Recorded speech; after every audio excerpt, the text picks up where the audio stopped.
আসসালামু আলাইকুম।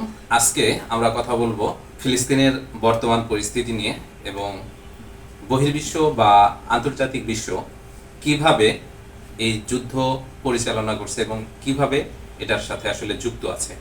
চলুন, আজকে আমাদের গেস্ট হিসেবে আছেন মাহি ভাই। আহ, তিনি আমাদের সাথে আজকে বিস্তারিত কথা বলবেন। কেমন আছেন মাহি ভাই? ভালো আর আছি কই ভাই। দেশের যে অবস্থা, দুনিয়ার যে অবস্থা।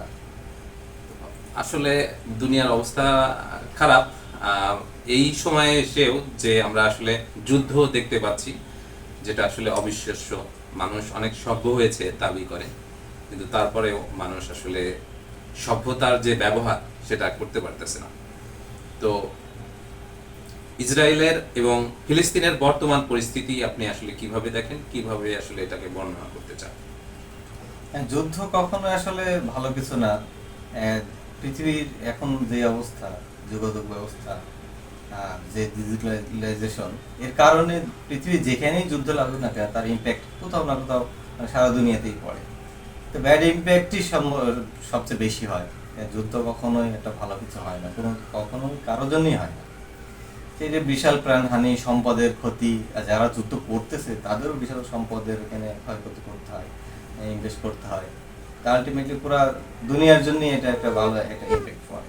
আচ্ছা, তো মুসলিম বিশ্বগুলা পুরোপুরি চুপ আমরা যা দেখতে পাচ্ছি, এবং অনেক দেশ আছে মুসলিম দেশ যারা মোটামুটি পরাশক্তি হিসেবে তাদের বিবেচনা করা হয়, যেমন ইরান, মিশর। এরা কিন্তু পরাশক্তি। তো এদের আসলে ভূমিকা আপনি কিভাবে দেখেন? আসলে আমরা এমন হয়েছে যে মুসলমান বলতেছি, তা আসলেই যে তারা মুসলমান সেটা আপনি কিভাবে বুঝতে পারবেন? তো এমন মনে হয় যে মানুষের এখন সমাজ এমন অবস্থায় যাচ্ছে যে আমি আছি একই পাশাপাশি ফ্ল্যাট, পাশের বাসায় কি হইতেছে এটা আমি খোঁজ খবর রাখে না, কিছু হইলেও আমার কোনো যায় আসে না, আর ওর হয়েছে এটা আমার কি সমস্যা, এরকমই টাইপের। যে ফিলিস্তিনের কি হইলো মিশরের কিংবা সৌদি আরব, কাতার, বাহরাইন এদের কোনো যায় আসে না, এরা এটা কোনো গোনায় ধরতেছে না। ওটা মনে করে যে এটা আমার কোনো বিষয়ই না, এইভাবে দেখে তারা। আর মুসলমান হিসেবে যদি আমি দেখি, আমি নিজের ওইভাবে মুসলমান মনে করতাম, তাহলে কিন্তু আমি সহ্য করতে পারতাম না। ওখানে আমি অবশ্যই একটা ইয়ে, কিছু স্টেপ নেওয়ার চেষ্টা করতাম। তো ওইভাবে দেখে যে ওদের সমস্যা ওরাই মিটাক, এটা আমার কোনো যায় আসে না। আবার অন্যান্য যারা এখানে এই ইসরায়েলি মিত্র শক্তির সাথে এরা এমন ভাবে ইনক্লুডেড হয়ে আছে যে সেখানে চাইলেও আসলে পারে না, এমন ঘটনা ঘটে। ইসলাম ধর্ম একটা খুব শক্তিশালী ধর্ম, এবং আমরা বিশ্বাস করি যে এটাই আসল ধর্ম, এবং এছাড়া অন্য কোনো ধর্ম আল্লাহর কাছে গ্রহণযোগ্য নয়। যে সাহাবীদের যে জীবন পর্যালোচনা করলে দেখা যায় যে খুব অল্প সংখ্যক যোদ্ধাদের নিয়েও বড় বড় যুদ্ধে বিজয় করার ইতিহাস আমাদের রয়েছে। এখান থেকে আসলে কি শেখার রয়েছে এবং কেন আমরা সেটার প্রতিফলন এখন ঘটাতে পারছি না?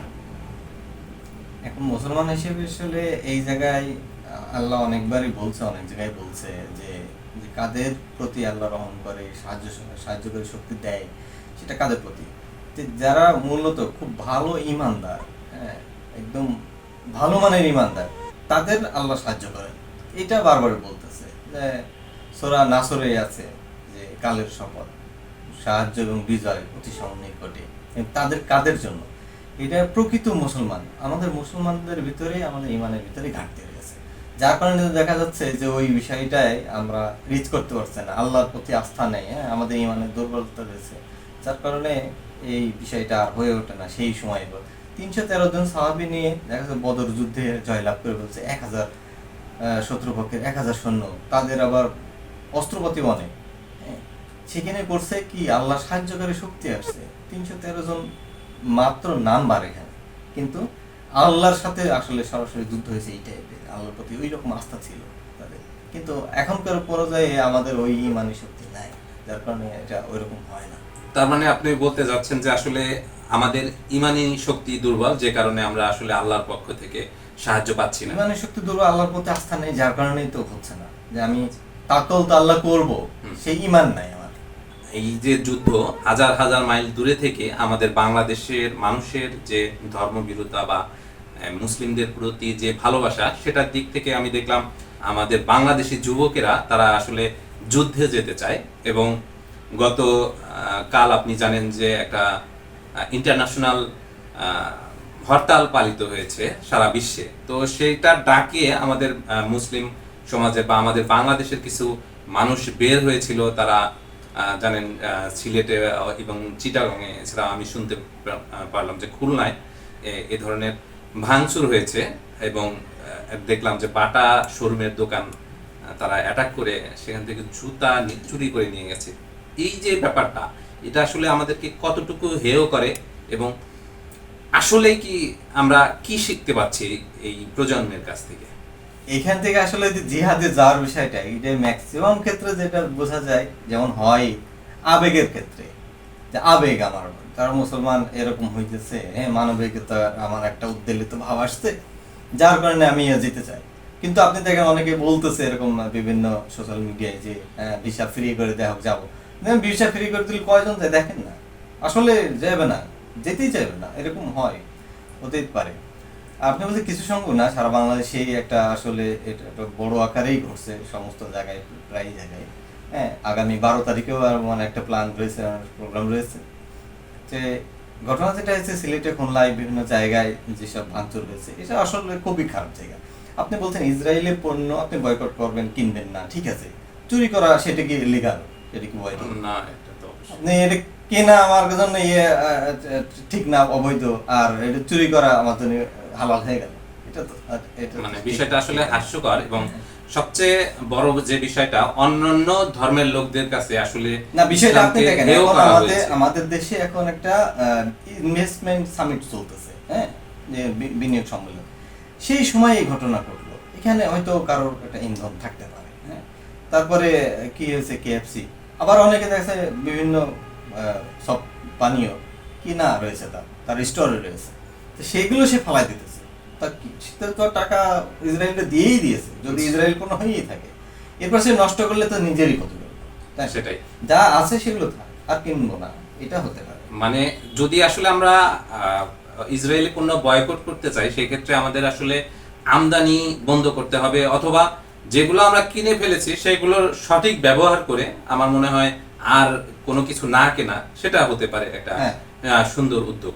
আমাদের অর্থনীতি বাঁচলো, আবার আমরা হয়তো এর পরিবর্তে অন্যান্য প্রোডাক্ট। এখন একটা জিনিস আমি কিনে দিয়েছি, যেটা খাবার পানীয়, সেটা যদি ফালাই দিই তাহলে অপচয় করি।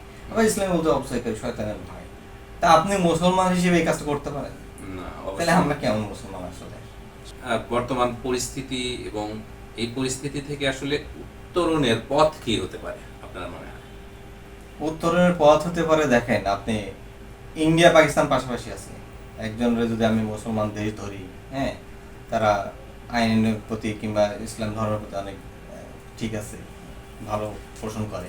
পাশাপাশি ভারত আছে, একজন আরেকজনকে খুব বেশি নাড়ায় না, অনেক কিছু কনফ্লিক্ট আছে, হ্যাঁ, কিছু নাড়ায় না। তাহলে কি করতে হবে আমাদের? ওইভাবে মানে সমাজ, সভ্যতা, অর্থনীতি, সামরিক শক্তি, সব দিক থেকে আমাদের উন্নতি হতে হবে। আপনি দেখেন মুসলমান অন্যান্য দেশ তারা কি অ্যাচিভ করছে, মানে কি ইনোভেশন করছে, অন্যের ইনোভেশন নিয়ে ব্যবহার করতে যখন ঝামেলা পড়তেছে তখন বয়কটের ইয়ে করতেছে। নিজেরা ইনোভেশন করো, নিয়ে সারা দুনিয়া ছড়িয়ে দেওয়া হোক, তাহলে তখন যে নিজের একটা ক্যাপাবিলিটি হবে, যে স্বয়ংসম্পূর্ণতা আসবে এবং এই যে বৃহৎ শক্তি হবে, তখন কেউ নাড়াতে চাইবে না। তখন আমি একটা ইম্প্যাক্ট ফেলতে পারবো, আমি একটা ভয়েস রেজ করতে পারবো যে এটা করা যাবে না, এটা করতে হবে, কিংবা আমার কথা মানতে হবে। ওআইসি আছে আমাদের, ওআইসি কিসের কি ফালতু একটা, মানে শুধু শুধু একটা সম্মেলন হয়, তাছাড়া কিছুই না। ওআইসির মধ্যে যদি 130টা দেশ থাকে, তার মধ্যে দেখছি 100 জনের একটা মতামতের বিরুদ্ধে থাকতেছে, তারা এগুলো মানতেছে না। তাই এটা সময় নষ্ট আসলে এরকমই। মানে আমাদের একটা ইউনিটি নাই, ইউনিটির একটা বড় ভাইটাল একটা ইস্যু থাকে এই জায়গায়। আমাদের ইউনিটি নেই, যারা মুসলমান এত 200 কোটির উপরে মুসলমান, কিন্তু তাদের মধ্যে ইউনিটি নাই। এটাই আমাদের মানে সবচেয়ে বড় ব্যর্থতার একটা জায়গা, যে আমরা আসলে মুসলমান কিন্তু আমাদের মুসলিম ভ্রাতৃত্ব যেটাকে বলে সেটা আসলে আমাদের ভেতরে নাই। এটাই আমাদেরকে আসলে বেশি ভোগান্তিতে ফেলছে মনে হয়। মাহি ভাই, আজকে আপনার সাথে কথা বলে বেশ ভালো লাগলো। পরবর্তীতে আমরা অন্য কোনো একটা বিষয় নিয়ে আলোচনা করব। আপনাকে অনেক অনেক ধন্যবাদ, আমার সাথে এসে মিট করে কথা বলতে পেরে ভালো লাগতেছে। ধন্যবাদ আপনাকে, ভালো থাকবেন।